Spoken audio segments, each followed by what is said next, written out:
శర్మ, మాచర్ల మాజీ ఎమ్మెల్యే పిన్నెల్లి రామకృష్ణారెడ్డిని పోలీసులు అరెస్ట్ చేశారు. ఆయన బెయిల్ పిటిషన్ డిస్మిస్ అయిన కారణంగా. సో ఆయన ఎస్పీ ఆఫీస్ కి తీసుకెళ్తున్నారు. వన్స్ ఒకసారి బెయిల్ పిటిషన్ డిస్మిస్ అయిన తర్వాత అసలు ప్రొసీజర్ ఎలా ఉంటుంది? దేవి, పోలింగ్ రోజున నేను హైదరాబాద్ నుంచి మాచర్లకు ఎలక్షన్ కవరేజ్ కోసం వెళ్ళాను. ఆ రోజు ఉదయం నుంచి రాత్రి దాకా అక్కడే ఉన్నాను. పూర్తిగా ఎలక్షన్ సందర్భంగా జరిగిన సంఘటనలన్నీ కూడా నేను ప్రత్యక్షంగా చూశాను. అవన్నీ కూడా కవరేజ్ చేశాను. మన దాంట్లో కూడా ఎక్స్క్లూజివ్ గా ఆ రోజు మనం చూపించడం జరిగింది. కానీ ఆ రోజు జరిగినటువంటి సంఘటన మాచర్లలో ఎక్కడ చూసినా భయానకమైనటువంటి పరిస్థితులే కనిపించాయి.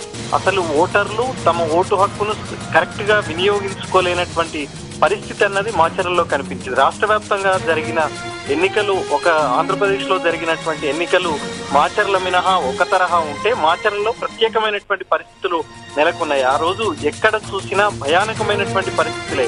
ఉదయం నుంచి రాత్రి దాకా ఆ సంఘటనలే కనిపించాయి. ఇవాళ పిన్నెల అరెస్టుకు ప్రధానమైనటువంటి కారణం ఆ పాల్వాయి గేట్ లో పోలింగ్ బూత్ లో జరిగినటువంటి సంఘటననే ప్రధానమైనటువంటి కారణం. ఆ రోజు పిన్నెల్లి రామకృష్ణారెడ్డి 5-6 మంది తన అనుచరులతో ఆ పోలింగ్ బూత్ లోకి చొరబడి ఈవీఎం ను ధ్వంసం చేయడం, అక్కడ ఉన్నటువంటి ఒక కార్యకర్తను కూడా, ప్రత్యర్థి పార్టీకి సంబంధించినటువంటి కార్యకర్తను కూడా పైన కూడా దాడి చేయడం, అతను అడ్డుకునేటువంటి పరిస్థితుల్లో ఉన్నప్పటికీ అతన్ని అక్కడి నుంచి తోసివేసిన సందర్భం చూసాం. అక్కడ పోలింగ్ సిబ్బంది కూడా ఇదంతా ప్రేక్షక పాత్ర వహిస్తూ ఎమ్మెల్యే రామకృష్ణారెడ్డి స్వయంగా ఈవీఎంను పూర్తిగా కింద పడేసి తొక్కి ధ్వంసం చేసినటువంటి సీన్ ను కూడా మనం చూసాం. అదంతా సీసీ కెమెరాలో రికార్డు కావడం, ఆ తర్వాత మీడియాలో కూడా ప్రసారమైనటువంటి సందర్భం.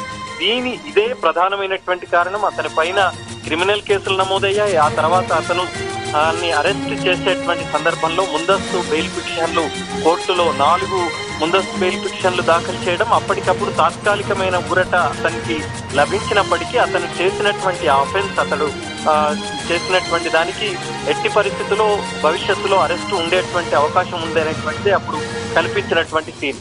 మరి ఆ రోజు అక్కడ వేరే ఏరియాలో కూడా చూస్తే మాచర్ల, అలాగే right Sharma, thanks for the live updates.